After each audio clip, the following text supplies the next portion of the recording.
اعوذ بالله من الشیطان الرجیم بسم الله الرحمن الرحیم.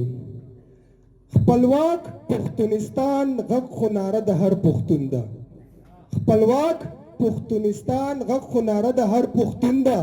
حیران یم چې دا ولې په خوله ټپه د پښتون ده. او پښتونه بوزدلي پرېږده په جار دا ناره وکړه. پښتونه بوزدلي پرېږده په جار دا ناره وکړه. امو ته راباسینه خاوره برخه د پښتون ده. شروع کوم په نامه د خدای چې ډېر بخښونکی او مهربانه ذات دی. دلته ناستو ټولو درنو قدرمنو مشرانو، کشرانو، همزولو، نورمخو، ګلمخو پښتنو ته د زړه له کومې سلامونه، مینه او احترامات وړاندې کوم. قدرمنو، څنګه چې ارشد خان وویلې چې د ډاکټر خان تحریک ضرورت ولې پېښ شو، نو د هغې په هکله به زه یو څو خبرې وکړم. په ټول اول خو زه دا ووایم چې ډاکټر خان تحریک بنیاد کلی ښودی شو، د دې بنیاد چا ایښی او د دې مقصد څه دی. نو قدرمنو، ډاکټر خان تحریک یعنی خپلواک پښتونستان غورځنګ په 2006 کې د دې بنیاد ایښودی شوی دی.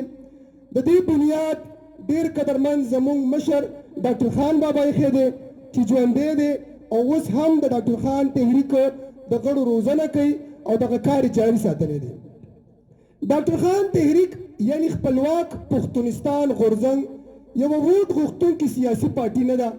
چاته دا نه وایي چې فلانۍ پارټۍ ته ووټ ورکړه، فلانۍ ته مه ورکوه، په فلاني مشر پسې ودرېږه، په فلاني پسې مه ودرېږه. نه، چې په کومه پارټۍ کې اوسئ، چې په کوم مشر پسې ولاړ یم په هغې پسې ولاړ اوسئ، په هغه پارټۍ کې اوسئ.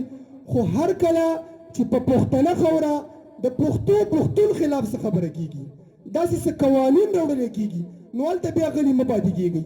هلته بیا خپل مشر، خپلې پارټۍ کلکه مانې ورته هلته ګام ږدئ چې وروره ووټ به هم در کوم، په پارټۍ کې به دې موسم، مرسته به دې کوم، ملاتړ به دې کوم، خو زما د پښتونولۍ خلاف به څه ګام نه پورته کړي. ډاکټر خان تحریک بنیادي مقصد د پښتون قوم د یووالي، امن او پرمختګ دپاره کار کول دي. ډاکټر خان تحریک د امونه تر اباسینه پښتنه خاوره د پښتون قوم برخه ګڼي او د دې په ټولو وسایلو، سرکاري چوکو او نوکرو اولنی حق د پښتو او پښتون ګڼي.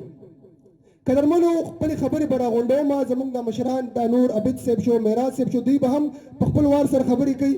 زه طبیعت مې هم لږ ناسازه دی، خو خپلې خبرې په دې شعر راغونډوم چې سود مې په بل نشي خپله یو به سری خاوره هم، سود مې په بل نشي خپله یو به سری خاوره هم، زه ګورې په دې هکله کارون یم پښتون یم.